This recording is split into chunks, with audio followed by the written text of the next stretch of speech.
Kula baleni malih iki. Kula derenge mriki iku madosi kitab niki. Saya ini sebagai akademisi. Cuma saya banding-bandingkan ini di Bukhari di Muslim. Termasuk akhirnya saya kesulitan nyari padanan ini. Ternyata saya ketemu di kitab saya yang namanya kitab Majmu' di Muqaddimahnya. Saya nyari bab-bab ketika Imam Syafi'i mau kapundhut itu di Majmu' juz 1 itu ada tarikh-tarikh Imam Malik sebelum kapundhut, Imam Syafi'i sebelum napa? Itu saya sampai tulis bednya. Imam Syafi'i ketika mau kapundhut itu lucu. Ternyata beliau hanya menghentikan ngeten. Dia punya syair begini, kula nu hafal saya. Ya Allah, kosa qalbi wa daqat madzahibi. Sekarang hatiku sudah tumpul. Otakku juga sudah tumpul. Semua ikhtiar sudah tumpul. Yang enggak tumpul cuma satu. Saya itu tahu bahwa engkau itu Maha Pemaaf. Terus bait keduanya ta'azumani zambi falamma qabiltu. Falamma qarantuhu.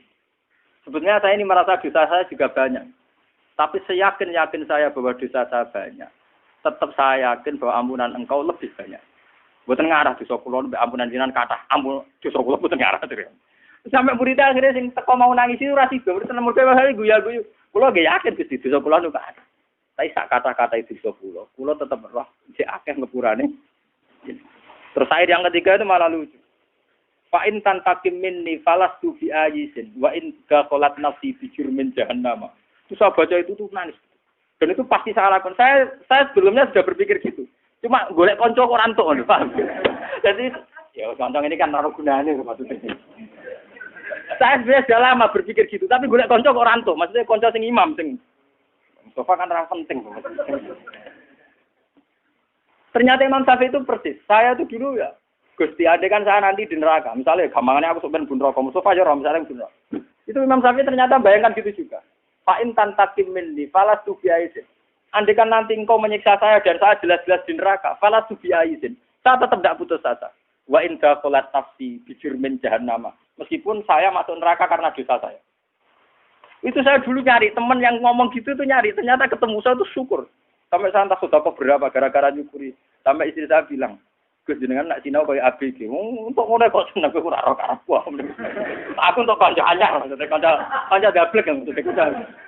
Artinya Imam Syafi'i itu cara berpikir sama seperti saya kan begini ya. Cara berpikir saya itu kan dulu gini. Akhirat meskipun neraka selamanya kan tidak bisa merubah Tuhan. Apa sih dijayanya akhirat dikersane Allah? Akhirat kan tidak dijaya kan? Yang dijaya tetap Allah. Akhirat tidak bisa merubah konstitusinya Allah. Artinya misalnya saya di neraka, tetap nggak bisa merubah sifat rahmannya Allah, tidak bisa merubah sifat pemaafnya. Makanya kata Imam Syafi'i, andai kan saya di neraka sekalipun ya Allah, saya tidak putus harap. Karena sifat neraka tidak bisa merubah sifat rahmannya Allah. Jadi Imam Syafi'i, wa in tantakim minni, meskipun engkau menyiksa saya dan saya masuk neraka, falastu bi aizin, saya tidak akan pernah putus asa. Karena Allah tetap bisa merubah. Akhirat tidak bisa mendikte Allah. Aku diseu golek bola tapi ora entuk. Artinya saya ini ya merasa benar ya, cuma kok pernah di bola imam. Tak golek ini isya ora ketemu. Maksudnya yang luwes vulgar. Rada ora sithik-sithik kalau Imam Syafi'i jelas. Beli Imam Syafi'i jelas dia merebut fa in tantakim minni. Nah Abu Nawad kan ngomong tapi nyerempet-nyerempet tomo. Gusti misalnya kula mun sowan jenengan wa in tatrut terus kula ngetok-ngetok pintune jenengan, jebule jenengan tolak. Terus pamayar ham siwaka terus kalau boleh isi inter gue dia bingung nggak pura apa mau pamayar ham nopo siwaka wa intatrut pamayar ham siwaka kan isi gulai. Imam Ghazali juga gitu. Gusti misalnya ngamal pulau nu dua kitab khusus omongane wong sing meh kapundhut. Mulai Imam Ghazali Imam Syafi'i nak gue rata kitab nomor. Boleh ngomong kaliber sing ngadepi napa kematian. Imam Ghazali mau kapundhut di sempat. Ya dia sholat subuh, sorenya tuku kapan? Sorenya tuku apa? Ditakoki Mbah Ade, "Kak tuku kapan go opo?" Ya kok mati sesuk, jadi tenang ya. Jadi kok mati napa? Sesuk. Wah, ora ngarep mati mos. Bareng dia bersolat subuh terus kondo adike. Ale kabil kafni. Nek kapan ku jupuk? Bareng dijupuk terus ya dia baca-baca apa guyon-guyon gitu terus ya terus kamu gitu. Nah itu lucunya wali-wali yang temannya dia itu cara sekarang itu perjalanan 2 hari karena dulu udah ada mobil. Itu udah ada yang terlambat. Ya pas mau dimakamkan tuh pagi sudah di situ. Orang-orang kan jaga. Kamu kenapa tidak terlambat? Malamnya saya sudah diberitahu Allah kalau besoknya Imam Ghazali kabudut. Jadi segera terlambat yang podo wali ya. Jadi Imam Ghazali roh mati wis jo mending perjalanan menuju imam itu. Itu. Wah, ora kaya kowe. Ngaji ku prai lagi, Gus Bak kabudut. Wah, seramutu. Ya, tapi di bangku itu nggak ora jelas, ora jelas bisa. Nah, itu yang nggak terlambat karena malamnya itu ada yang mimpi Rasulullah itu kabudut. Padahal Rasulullah jelas tidak kabudut. Terus mereka mentawilkan ini maksudnya mesti Imam Syafi'i karena orang yang warasatul anbiya itu imam ada mimpi yang kelas ringan, mimpi Nabi Adam kabudut. Ya mesti mereka itu adalah cara nafsirkan itu tunggal, mesti Imam Syafi'i. Kan nggak mungkin Nabi Adam kabudut tafsir Mustafa mati kan nggak mungkin. Jadi terus malam itu langsung coba menuju sinten? Imam Ghazali. Nah, pas Imam Ghazali ya mau persiapan apa nggih? Ya, sudah tidak terlambat mau sudah berangkat. Nah, saya kira terlambat yang mobilnya banter-banter. Itu telepon terus mobilnya napa? Warga mayat mubang-mubang jadi akhirnya tidak terlambat. Buatin penting kolaborakan. Jadi Imam Syafi'i dulu tuh saya berpikir begitu. Mosok akhirat itu iso ndak iso piye ning ngarepe Allah. Tetap hukum tertinggi napa? Allah. Ternyata Imam Syafi'i secara vulgar ngendikan ngoten. Fa in tantakim minni falastu bi ayisin wa in dakhalat nafsi bi jurmin jahannam. Andaikan engkau menyiksa saya dan saya masuk neraka, itu pun tidak menjadikan saya putus asa teng rahmate jeneng. Nah, karena sifat rahmane jenengan enggak bisa kalah oleh neraka. Mulane niku kalau saya dulu pernah juga dapat cerita itu di kitab-kitab. Ada seorang rajul gitu yang di neraka.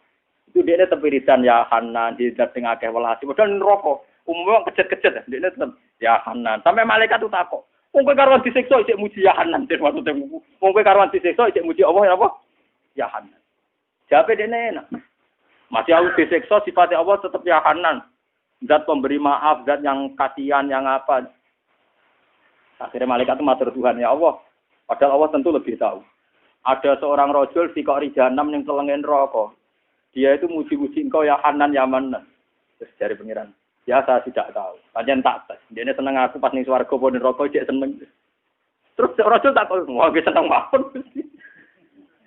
Akhirnya saya pangeran, ya wiridani swarga. Itu saya harus betul baca kisahnya. Harus saya itu jangan sampai lah sifat rahmane Allah, sifat pengampunannya Allah, pemaafnya Allah kalah oleh terornya setan bahwa kamu itu ahli neraka. Itu setan. Tetap sifat ampunannya Allah jauh lebih luas ketimbang yang kita bayang. Mulane bener Abu Nawas. Kula ngakoni Gusti Dunubi misu ada di Romali dosa kula kaya jumlahe pasir sego. Tapi sepurane jenengan tetap lebih gede. Yang penting kula aturaken dadi sampean penting sakniki sujud yang bener. Kok usah kakan donga, pokoknya sujud itu yang bener. Itu dimulai dari rambut kita, nggih, organ kita sampai Nabi ngendikan wa mukhi wa asbi. Nabi nyebut nganti napa wa asbi, mukh itu sumsum. Wa asbi itu urat. Jadi Nabi itu kalau sujud itu sajadah ka wajhi wa basori wasam lillazi khalaqahu wasam warahu wa syaqqa sam'ahu wa basarahu bi haulihi wa quwwati fatabarakallahu ahsanul. Jadi sujud itu tadi Nabi nak sujud itu seru tenan. Zat yang mengatur mata, ngatur telinga, ngatur sistem organ tubuh. Syaqqa sam'ahu wa basar. Ora kok sujude sampean. Wah nak sujud dari donga mandi utangku akeh. Pengiran kon melok nyaur. Sing gak ada BPKB sapa? Senengane ngelok-ngelokno sinten? Pengiran ono. Tapi ini demi saya badhe kaji. Ibadah melarat itu ora kaji, qanaah. Ono.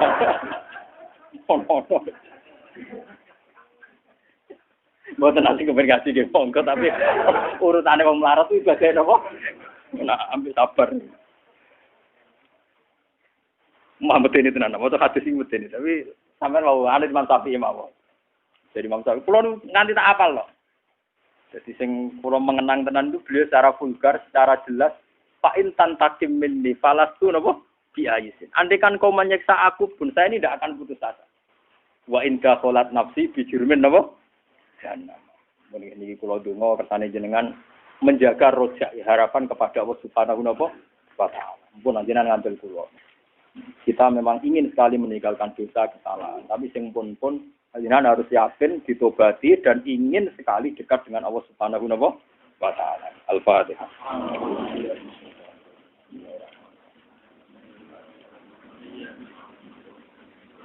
Inna surah.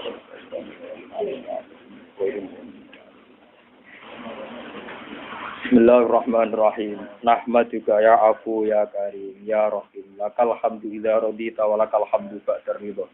Wa lakal hamdu